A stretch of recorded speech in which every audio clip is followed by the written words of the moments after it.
siduu wariyahaysagu antiyay macaan waa midaan hoy laga odhani dhulka hooya waa lama huraan waana la hubaahaye horta nabadadkaygo mudaan kuu haraad qabaye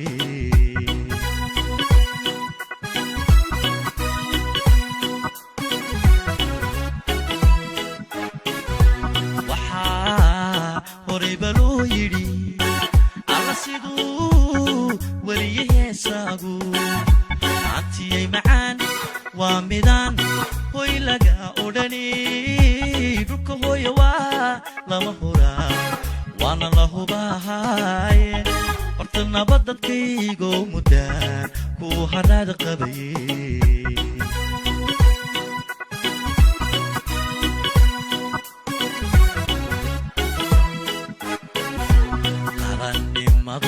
geed la harsado hadhaca weeyaane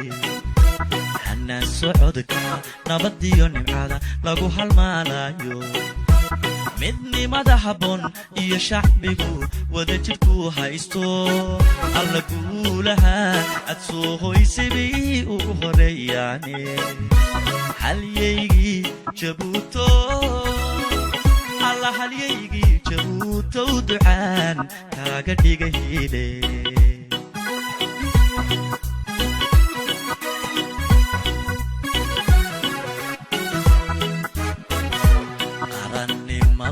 geed la harsado hadhaca weeyaane hanaan socodka nabadiyo nimcada lagu halmaalayo midnimada habboon iyo shacbigu wada jirku haysto alla guulaha aad soo hoysabay ugu horeeyaane halyaygii jabuuto alla halyaygii jabuutow ducaan. Comme je l'ai dit, un pays,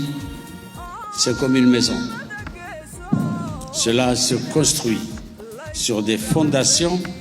qui se doivent d'être le plus solides afin de permettre à chaque génération de continuer à bâtir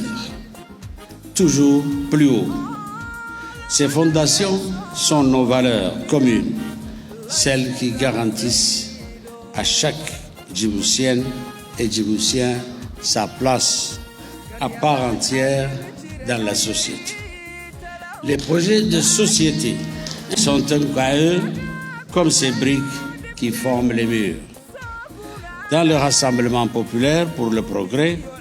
notre projet politique se veut un foyer large, accueillant,